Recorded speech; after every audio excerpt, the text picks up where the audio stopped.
What's up everyone and welcome back to the MMA Zone. Today, let's get started with George St-Pierre picks a side for Battle of the Billionaires. Former two-division champ and UFC Hall of Famer George St-Pierre has officially picked a side for the potential Battle of the Billionaires clash between Facebook's Mark Zuckerberg and Tesla's Elon Musk. While there are quite a few hurdles for UFC President Dana White to navigate as he looks to potentially book the two figures to compete against one another, it sounds as though both parties are in fact serious about competing with one another inside the octagon, given that fighters like Jon Jones and Charles Oliveira have already volunteered their services, with both men offering to train Zuckerberg for the potential clash. Now, St-Pierre has picked the opposite side, offering to train Musk for the bout while expressing his respect and admiration for the innovative yet controversial figure.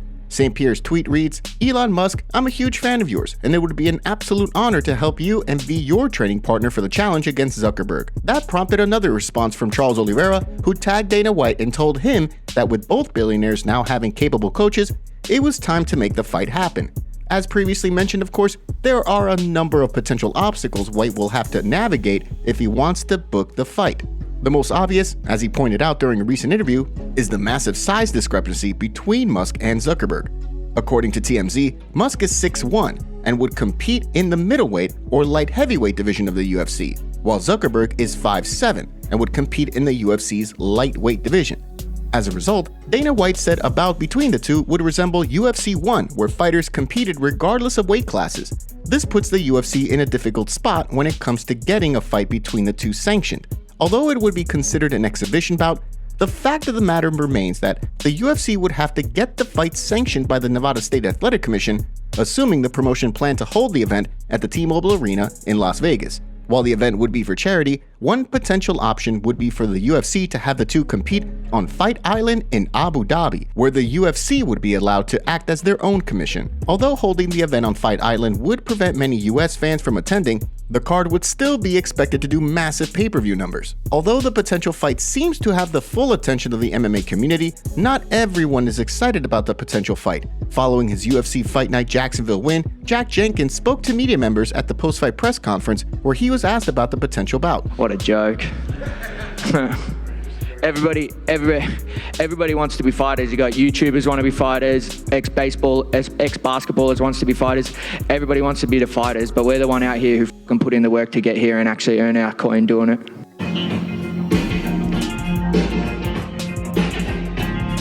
Do you think we'll see the fight actually take place? Drop your thoughts in the comment section below. Fighters react to Ilia Topuria versus Josh Emmett fight. In the main event of UFC Fight Night Jacksonville, undefeated contender Ilia Topuria put on an absolute masterclass against former interim challenger Josh Emmett. Topuria, who essentially dominated the fight from bell to bell, earned an ultra-rare 50-42 scorecard from Judge Christopher Lee, which included the seldom-seen 10-7 round in the fourth. The bout saw Topuria successfully cement himself as one of the best fighters in the division, while also putting his name in the mix for a shot at the title. The MMA community quickly took to Twitter to react to the bout, with a mixture of appreciation for Topuria and respect for Emmett, given the fact that he continued to fight despite being clearly outmatched. Both bantamweight champion Aljamain Sterling and former lightweight champion Charles Oliveira were two of the fighters to weigh in, with both men praising the main event scrap. Bantamweight Cody Stamann, who is fresh off a decision loss to Douglas Silva de Andrade last month, reacted to the fight, calling Topuria a problem while labeling Emmett as an absolute dog. Chris Curtis sounded off on the fight as well, giving Topuria praise for his defensive abilities, which allowed him to avoid massive overhands from Emmett throughout the fight. As many were quick to point out, streaking Scouser Paddy Pimblett, who was involved in an infamous scuffle with Topuria last year, likely dodged a bullet by not competing against Topuria. Although the Georgian fighter has since moved back down in weight, his dominance has continued, earning him recognition as a potential two-division contender. With this win, some believe that Topuria should be next in line for a featherweight title shot against the winner of next month's Alexander Volkanovski versus Yair Rodriguez title unification fight. At the same time, others want to see Topuria fight the winner of the upcoming Max Holloway versus Korean Zombie fight, which will take place at UFC Fight Night Singapore. Who do you want to see Topuria fight next? Drop your thoughts in the comment section below. Joe Rogan sounds off on potential McGregor versus Perry BKFC fight. Since Conor McGregor entered the BKFC ring for a stare-down with Mike Perry following the former UFC fighter's win over Luke Rockhold, he has maintained that he would be willing to try his hand in bare-knuckle boxing in the future. Despite no updates regarding when he'll step back into the octagon, McGregor remains arguably the biggest star in all of combat sports. Given that, longtime commentator Joe Rogan believes that a bout between McGregor and Perry in the BKFC ring would do over 1 million pay-per-view buys. During a recent episode of his Joe Rogan Experience podcast, where Mike Perry was a guest, Rogan weighed in on a potential bout between the two, stating, "But, I mean, if somehow or another he agreed to fight bare knuckle, I mean, Jesus Christ, you know how big that would be? Whew. My Lord, Mike. If they did that in bare knuckle, it would get 1 million pay-per-view buys, at least."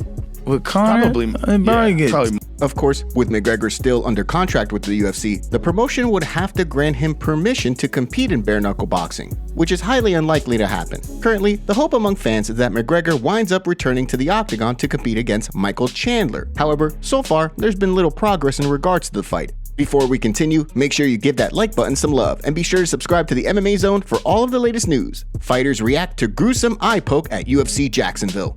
On the main card of UFC Fight Night Jacksonville, heavyweights Justin Tafa and Austin Lane clashed in what many expected to be a thrilling heavyweight affair. Unfortunately for fans, those involved, and of course Justin Tafa, the fight was stopped just 29 seconds into the bout when an eye poke rendered him unable to continue. The gruesome eye poke saw Lane drive his finger into Tafa's right eye, opening up wounds that left many members of the MMA community horrified.